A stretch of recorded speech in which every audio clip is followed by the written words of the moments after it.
Здравствуйте, уважаемые друзья! Сегодня будет аудиолекция. Она будет посвящена техникам концентрации, то есть как лучше научиться концентрироваться. Это полезно для тех людей, которые собираются медитировать. Научиться медитировать, посвятить свою жизнь духовному развитию. Медитации очень помогают человеку в развитии, во всех его проявлениях и направлениях. В каком бы вы возрасте не начали это делать, можно начать с техники концентрации. Концентрация очень полезна для контроля ума, который имеет привычку блуждать от мысли к мысли, от объекта к объекту. Ум нестабилен, потому что ему приходится непрерывно обрабатывать информацию и оставаться в состоянии готовности иметь дело с проблемами и угрозами, присутствующими в нашем окружении. Поскольку несколько областей и частей мозга должны участвовать в обработке и работать вместе, чтобы создать опыт восприятия, познания и осознания, мозг потребляет много энергии и остается бодрствующим, активным, вовлеченным и бдительным. Эта умственная деятельность, которая направлена на наше выживание, также является причиной умственных изменений или движения ума. Электрические импульсы, которые генерируются в клетках мозга, не затихают полностью, даже во сне, что приводит к переживаниям, подобным сновидениям. Интересно, что сон также считается источником расстройств в йога-сутрах. Конечно, человек не должен вмешиваться в основные процессы своего ума или его способность эффективно обрабатывать информацию любыми удобными для него методами по специальным программам, заранее прописанным. Также не нужно пытаться вмешиваться в его методы работы, если только они не мешают нашему мышлению и поведению. Например, нам не нужно каждый день учиться водить машину или пить кофе, думать, как работает кишечник. Наш мозг уже освоил эти функции, и не нужно каждый день переучиваться. Однако есть и другие области, где необходимо наше вмешательство, например, для нашего собственного спокойствия, стабильности и равновесия.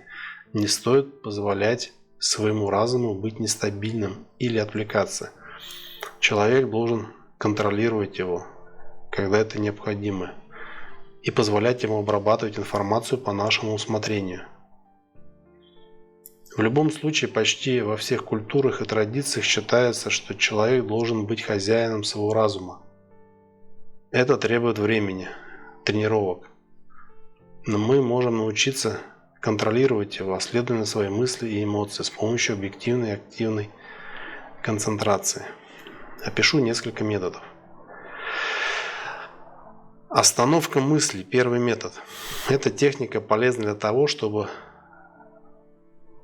приказать разуму временно замолчать и остановить всю ментальную болтовню и сконцентрироваться без мыслей. Сядьте или лягте в расслабленную позу, в полулотос, на стул, либо шавасану. Сделайте несколько десятков глубоких вдохов и выдохов. Сосредоточьте свое внимание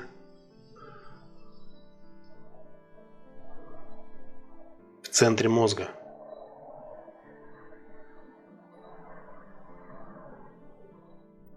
Перестаньте думать и полностью заглушите свой разум хотя бы на несколько мгновений. Постарайтесь продлить тишину настолько, насколько сможете. С каждым разом при тренировках время может увеличиваться. Сначала вам будет трудно заставить свой разум замолчать. Но если вы будете настойчивы, будете практиковать, вы сможете удерживать его в тишине дольше. Для лучших результатов практикуйте это в разных условиях и при наличии различных отвлекающих факторов, чтобы постепенно вы могли научиться закрывать свой разум по желанию, испытывать кратковременный покой. Также можно делать это, продлевая тишину между двумя мыслями. Наличие способности заставить замолчать свой разум по желанию имеет свои преимущества. Когда наш разум молчит, мы лучше воспринимаем и различаем мысли других с большей проницательностью. Также мы бережем свою умственную энергию. Второй метод, когда вы также расслабляетесь, концентрируйтесь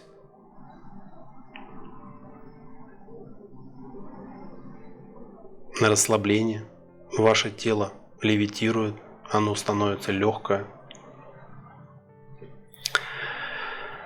И ваши мысли начинают течь на заднем фоне. Вы перестаете на них обращать внимание. То есть вы находитесь в расслабленном состоянии, ни о чем не думаете, и ваши мысли текут задним фоном. То есть периодически они отдаляются от вас, отдаляются все дальше и дальше.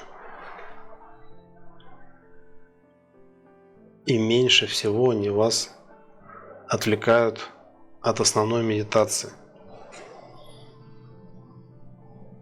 Ее можно использовать даже для вхождения в основную медитацию для определенной цели и задачи.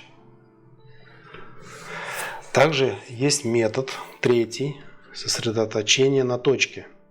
Эта техника поможет вам сосредоточить все внимание на одной точке на короткие периоды. Для выполнения упражнения выберите любую точку или крошечное пятно на стене бумаги или экрана компьютера.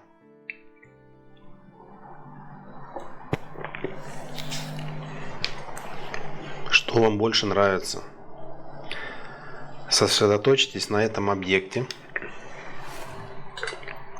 всем своим вниманием и не позволяйте никакой другой мысли проникать в ваш разум, не позволяя своему разуму блуждать. Продолжайте смотреть на объект, не думая о нем и не позволяя себе думать о чем-то другом. Убедитесь, что вы остаетесь расслабленными, у вас нет какого-либо стресса или напряжения для вашего разума или глаз. Продолжайте нормально дышать во время всего упражнения и удерживайте свое внимание фиксированным на выбранном объекте, не позволяя своему разуму думать о результате. Если вы будете практиковать его регулярно, это упражнение прокачает вашу силу. Переключать свое внимание на что угодно или освобождать свой разум от любого беспокоящего настроения или состояния. Четвертая практика – сосредоточение на дыхании. Эту практику можно выполнять с закрытыми или открытыми глазами. С открытыми глазами любая медитация использует больше энергии.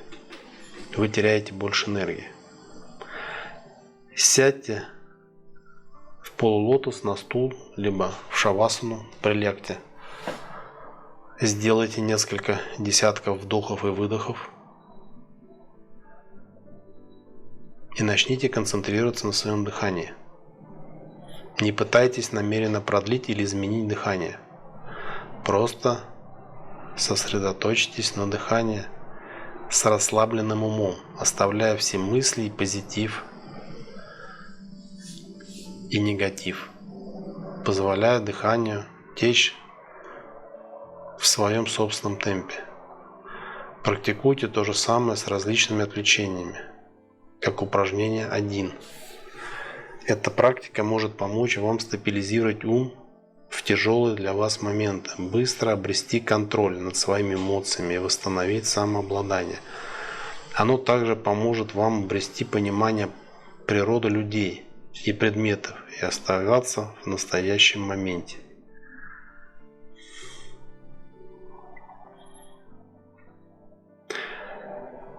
Сосредоточение на предмете. Пятая техника.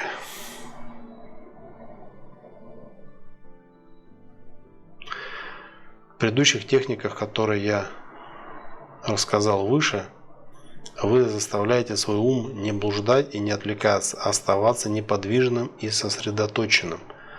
Технически это активные, но негативные принудительные подходы, как если бы вы пытались дрессировать дикую лошадь или быка, помещая их в загон. В этой технике используется тот же метод, но вместо того, чтобы позволить своему уму оставаться неподвижным, вы заставите его сосредоточиться на определенной теме или предмете и позволите ему думать о нем, пока все мысли о нем полностью не иссякнут. Вы можете думать о предмете любым выбранным вами способом, но вы не должны думать ни о чем другом, кроме предмета или связанных с ним мыслей. Например, вы можете взять любой фрукт, грушу, например, и позволить своему уму вспомнить как можно больше связанных с ним мыслей, идей, воспоминаний и концепций. Сосредоточьтесь на его особенностях, различных сортах, внешнем виде, вкусе, который вы знаете, осязании, запахе, цвете, весе, истории, о том, как они выращиваются.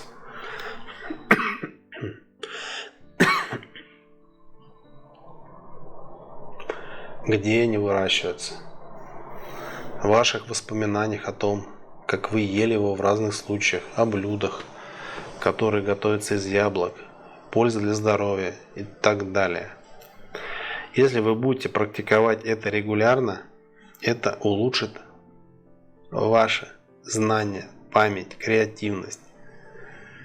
Также откроет ваш разум для новых медитаций, возможностей, связей, идей, о которых вы ранее не задумывались. Есть еще шестой метод. В этом упражнении вы будете стремиться испытывать единство с настоящим моментом и полностью сосредоточить свое внимание на действиях, которые вы выполняете. Это можно практиковать во время любой обычной деятельности, которую вы регулярно делаете, например, застилая постель, готовя еду, моя посуду, вытирая пыль на полках, нарезая овощи, выполняя асаны йоги, занимаясь бегом, принимая ванну, чистя зубы или тому подобное. Сосредоточьтесь на том, что вы делаете, на своей задаче с полным вниманием, не позволяя своему уму думать о чем-либо еще, оставаясь расслабленным и дыша нормально. В то же время держите свои чувства начеку и наблюдайте как можно более пристально и внимательно за различными действиями, которые вы выполняете. Это упражнение даст вам силу оставаться спокойным и контролировать себя, выполняя различные задачи. Оно также поможет выполнять все ваши задачи с полным вниманием и избегать проблем, которые могут возникать из-за халатности или невнимательности. Однако не следует практиковать это, когда вы выполняете критические задачи, от которых зависит ваша безопасность и безопасность других людей, например, вождение транспортного средства. Благодарю за прослушивание аудио лекции. Развивайтесь вместе с нами, смотрите больше наш канал, ждем ваших комментариев и тем для видео. Всего вам самого лучшего и увидимся в следующих видео и на консультациях. До свидания.